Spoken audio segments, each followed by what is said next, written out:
আপনি আপনার সন্তানকে যত্ন নিয়ে শিশুকাল থেকেই বড় করে তুলেছেন। তার কারণ বহুদিন যাতে সে স্বাবলম্বী হয়ে সংসারের হাল ধরতে পারে, যাতে ভবিষ্যতে আপনার সংসার আরও সুখের হয়ে ওঠে।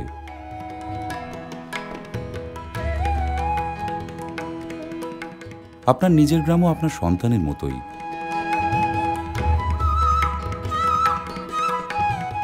ভবিষ্যতে আপনার জীবন যাতে আরও সুখের হয়ে ওঠে, সেই কারণেই আপনার গ্রামকে করে তুলতে হবে স্বাবলম্বী, যাতে একদিন সেই গ্রাম আপনাকে দিতে পারে সব রকমের সুরক্ষা এবং স্বাচ্ছন্দ্য।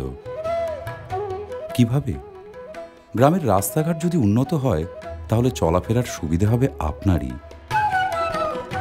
সবসময় নিরাপদ পানীয় জল পেতে এবং সেচের জল পেতে যদি অসুবিধা না হয়, তাহলে আপনারই তো সুবিধে।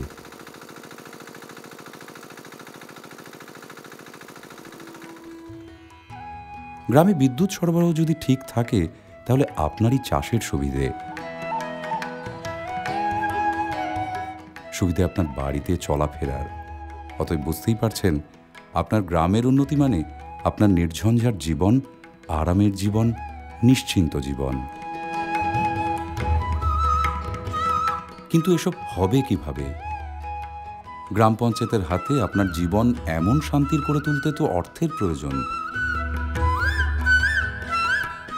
এই প্রয়োজনীয় অর্থ যাতে সবসময় গ্রাম পঞ্চায়েতের হাতে থাকে, তার জন্য গ্রাম পঞ্চায়েতকে হয়ে উঠতে হবে স্বাবলম্বী এবং শক্তিশালী।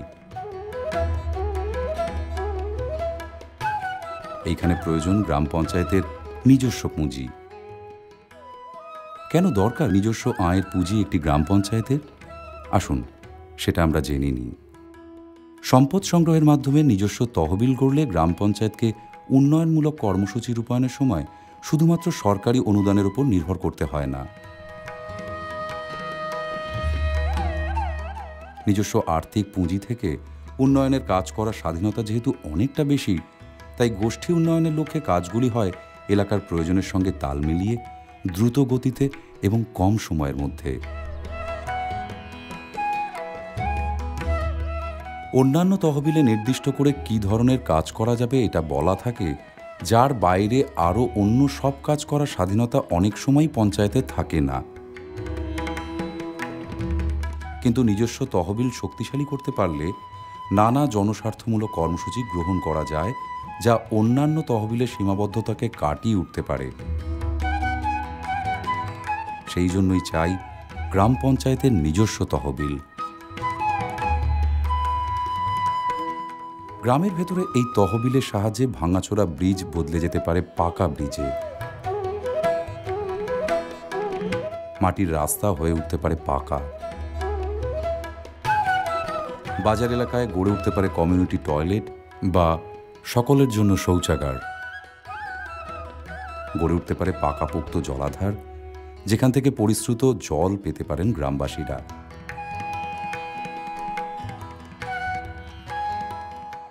আর এই সব কিছু নতুনভাবে গড়ে উঠলে গ্রাম জীবন হয়ে উঠবে আরও সুন্দর। কিভাবে হয়ে উঠবে আপনার গ্রাম অর্থনৈতিকভাবে স্বাবলম্বী? নিজের সন্তানকে যেভাবে আপনি স্বাবলম্বী হয়ে উঠতে সাহায্য করেন, ঠিক সেইভাবেই আপনার গ্রামকে স্বাবলম্বী হয়ে ওঠার জন্য সাহায্য করবেন আপনি। আপনার সাহায্য ছাড়া আপনার গ্রাম স্বাবলম্বী হবে কিভাবে? কিভাবে সাহায্য করবেন আপনি আপনার গ্রামকে? কি নাম? সেই বিমল নস্কর। পুরাতন রসিদ আছে? 2010 সালে, 11 সালে আর 12 সালে দিতে হবে, 3 বছর দিতে হবে, 30 টাকা দিতে হবে। সবসময় পুরাতন রসিদগুলো নিয়ে আসবে, আমাদের সঠিক তথ্যটা পাওয়া যাবে। আপনি যদি সামান্য কর দিয়ে গ্রামের সমস্ত উন্নয়নমূলক কাজের অংশীদার হন, তাহলেই হবে যথাযথ সাহায্য করা। এইভাবে সম্পদ সংগ্রহের মাধ্যমে গড়ে উঠবে গ্রাম পঞ্চায়েতের নিজস্ব তহবিল। গড়ে উঠবে গ্রাম পঞ্চায়েতের এবং আপনার মধ্যে সমান অংশীদারিত্ব এবং দায়বদ্ধতার মানসিকতা। এভাবেই ধীরে ধীরে আপনার গ্রাম হয়ে উঠবে দেশের সেরা স্বাবলম্বী গ্রাম।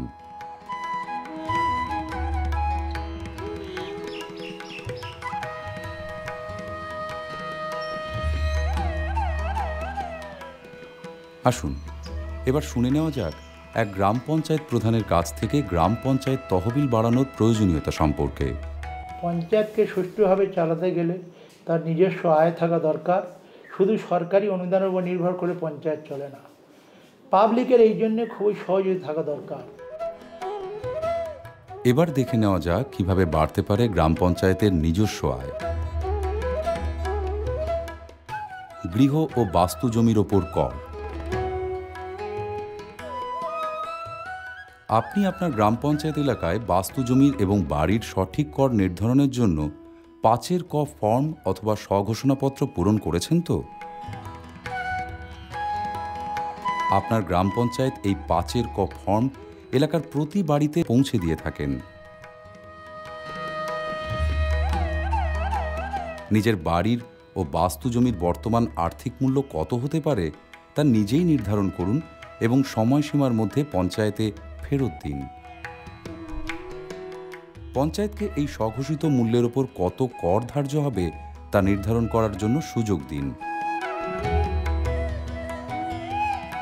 জানেন কি, বিশেষত দুস্থ ও অসহায় মানুষদের ক্ষেত্রে প্রয়োজনে আপনার গ্রাম পঞ্চায়েত এই নির্ধারিত করের পরিমাণ কিছুটা কম করতে পারে।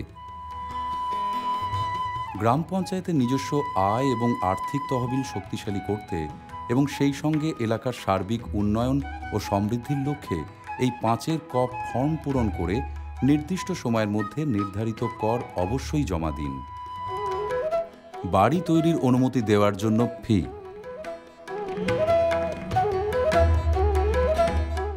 যানবাহন নিবন্ধীকরণ ফি, পানীয় জল সরবরাহ করার জন্য অভিকর, চাষের জল দেওয়ার জন্য বা মোটর চালিত নলকূপ লাগানোর ক্ষেত্রে দিতে হবে নলকূপ নিবন্ধীকরণ ফি।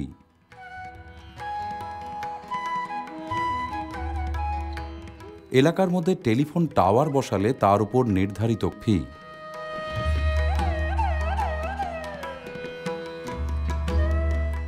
খাস পুকুর লিজ দিয়ে আয়।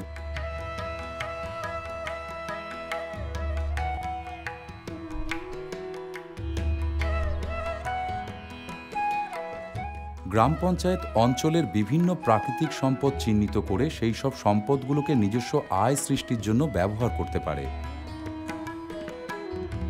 যেমন খাস পতির জমিতে গাছ লাগিয়ে সেখান থেকে আয় করা যেতে পারে।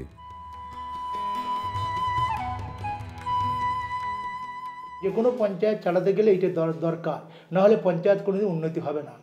পাবলিকের প্রচুর সহযোগিতা থাকা দরকার, আর পাবলিক সহযোগিতা করলে আমরা এই ট্যাক্সগুলো নিতে পারবো, নিয়ে সেই টাকা দিয়ে পাবলিকের কিছু কাজ আমরা করে দিতে পারবো।